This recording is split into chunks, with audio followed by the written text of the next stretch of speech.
Now we are going to see SPSS. This is IBM SPSS software.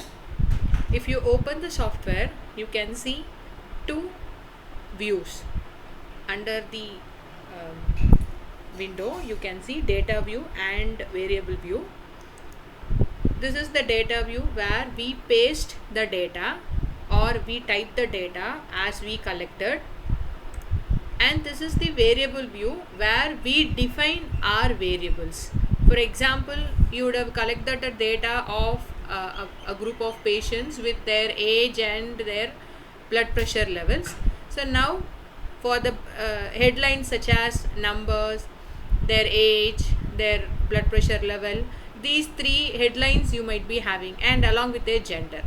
Let us say I have a data in Excel sheet. I have collected the number, the patient number is given, the patient ID is given, and their genders are in the second column, their age is also there, and their systolic levels are collected.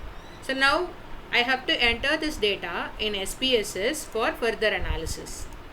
So for this, we can make use of this data view to enter the data. For defining the variables, we have to make use of this variable view. Let me define the variable one by one. First one is number, the patient number. So I am typing it as number. Then type number and press enter. The moment in the one thing you should not make any error in the name is there should not be any space, or there is no special character is allowed. So I'm typing it as number and I'm pressing enter. Then all these things by default will appear, type, width and everything. Now we have to customize it. Number is a numeric type. If you click this three dot, you can find the variable types. Very many variable types are there: numeric, comma, dot, scientific notation, date, dollar, custom currency, string and restricted numeric. Most of the research will include this numeric data and string data. So the remaining things are not used much. So please remember this numeric to be selected whenever the data contains number, and string will be selected whenever the data contains the text. Okay, then press OK. Then width is how many digits you are going to enter. So by default let it be 8. Then the decimal points, it refers to when you enter the data, then after the data it will have two decimal points. If you don't want to see the decimal points, you can make it as 0. Then labels, this labels you can mention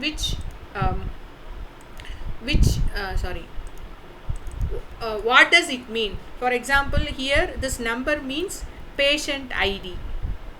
So I am typing it as patient ID. The reason is it helps us to understand what it could be. When you do further researches, you don't have space to type the variable name fully. So maybe you will give the name as variable 1, V1, V2, V3, V4 like that. So for that, label is an explanation of the name.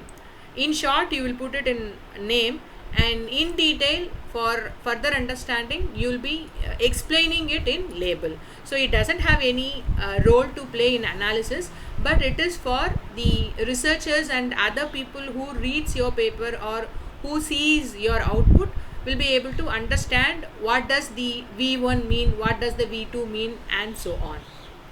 Then the values. Here in values, we convert the all qualitative data into quantitative. At the time this value label will be useful. For example, when you collect the data using Likert scale, then you can put 5 here for strongly agree. Then you type it as strongly agree, which means 5 denotes strongly agree. Then you click add so that it will be added. So like that, how many scales you have used, how many points you have used, so many points will be added in the value, and the same will be added here, so that computer will understand that whenever strongly agree is there, and it will be converted into 5. Since here we are not using, I am cancelling it. Then missing data, you Right now you keep it for none. Right, in our data there is no missing value, because it is the duty of the researcher to clean the data before he or she brings into SPSS, otherwise the output will not be correct.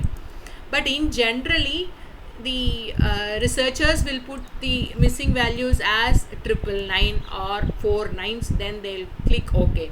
But for my personal opinion, I won't agree with this kind of treating missing values. There are so many sophisticated and scientifically proven techniques are there to replace the missing values.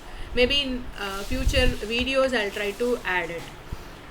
Columns you leave it as such because it is like width only, the columns. And alignment, where do you want to see your data? It should be a right aligned or left aligned or center aligned.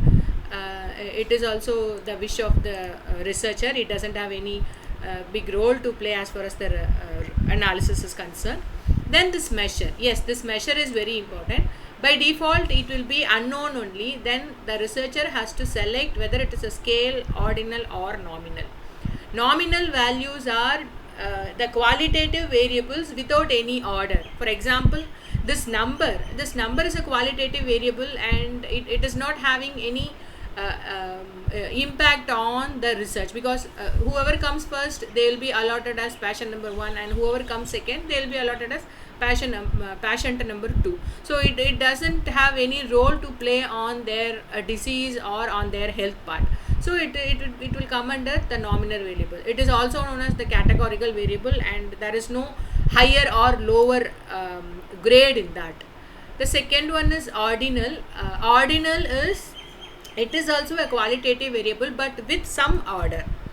Then scale variable. Scale variables or the scale measures are quantitative variables. So here this is just a number and it is nominal only. Then the second one, the second input is gender. We have to type gender here. I am typing gender. Gender, I am pressing enter. Then the gender data is available with us in string function, I mean in text. So we have to select string, then click OK. Then I'll leave it as such. Then here you can type it as gender. Then it is nominal, because gender, male, female or the transgender, we may give 0 for the male, 1 for the female and 2 for the transgender, or even you can give 0 for the transgender and 1 for male and 2 for female. So it doesn't have any role to play as far as the order is concerned. So it is just a categorical variable. We are selecting it as nominal. Then the third one, the third data to be entered is age. Age is, again it is a number. Age is numeric and by default it has come. And this measure we can put it as scale. Then the last one, the last input, I mean the last headline is systolic. This is what we collected. I am typing it as systolic.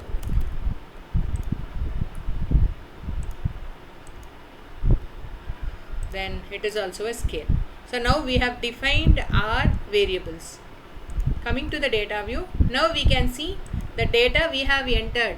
It has been assigned with columns, number, gender, age and systolic. So now we have to, either we can type the data here itself straight away. For example, I am typing 1 and the first gender is female, aged 59 and her systolic range is 170. Either you can type it straight away, or if you have your data already in Excel, then you can simply copy it and paste it.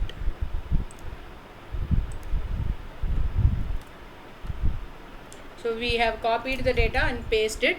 So here you can see there are 2 decimal points after every number. If you don't want to see that, then go back to this decimals and make it as 0 so that it will look like whole numbers, so that the presentation will be good. So this is how you can enter the data for analysis. Now our data is ready for analysis in SPSS. Thank you.